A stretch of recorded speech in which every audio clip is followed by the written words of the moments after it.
8h30 ce matin au centre d'entraînement de Balaixer, c'était la reprise pour les Grenats avec un protocole sanitaire strict, contrôle de la température en entrant sur le site, désinfection des mains et respect des mesures de distanciation sociale hors du terrain. Il est déjà changé, il n'y a aucune mixité dans un vestiaire, il va directement sur l'emplacement de l'entraînement et après, bien sûr, à l'entraînement, il y aura proximité, on ne peut bien sûr pas maintenir la distanciation sociale, mais une fois que ça c'est terminé, ils doivent reprendre leur habitude d'une façon extrêmement stricte.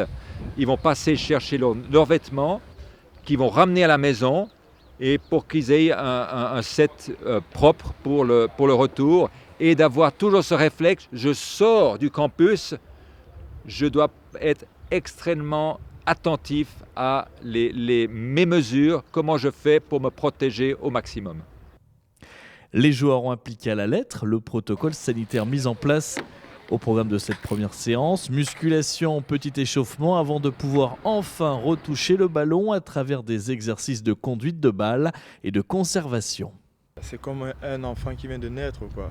Donc d'être à nouveau sur un terrain de football, vraiment après 2 mois sans football, c'est toujours un plaisir de revoir les coéquipiers et s'amuser un peu, quoi. Donc c'est un sentiment, je dirais, qu'on ne peut décrire ici. On avait un programme, mais bien évidemment, c'est pas la même chose. Les premières semaines, ça allait, on courait de notre côté, mais au bout d'un moment, là, ça faisait 2 mois, donc vraiment un plaisir de retrouver les coéquipiers et retrouver surtout le ballon. Tout le monde était heureux, tout le monde avait le sourire, c'est clair. On s'est enfin retrouvés. Ce matin, on était encore en 2 groupes, donc il y a le deuxième groupe tout à l'heure. Mais je trouve que ça fait du bien de se revoir, de discuter, parce que ça faisait longtemps franchement qu'on était à la maison tout seul. Donc avec ce soleil en plus, c'est parfait. On a vu quand même qu'il y a cette distance sociale qui existe. Nous, enfin pour tout le monde, on a l'habitude d'être très très proches des uns des autres. Et là, on se retrouve un petit peu, on conserve un petit peu les distances. Et puis, on s'aperçoit que c'est une nuance qu'il faudra trouver le degré comme ça entre nous au quotidien.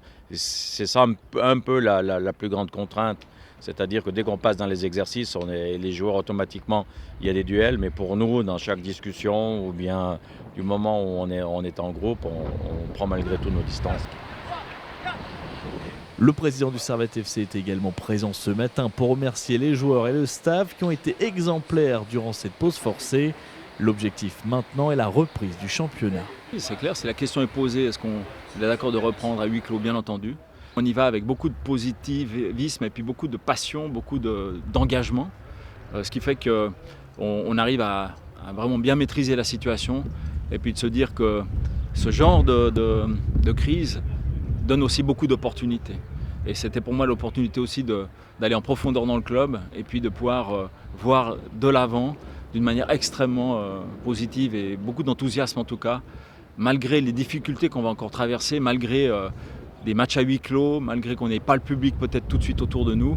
Mais c'est vraiment un message que j'ai voulu transmettre de confiance et de positivisme pour aller de l'avant tous ensemble. Réponse donc le vendredi 29 mai prochain avec la votation des clubs de la Ligue sur un retour ou non du championnat suisse fin juin à huis clos.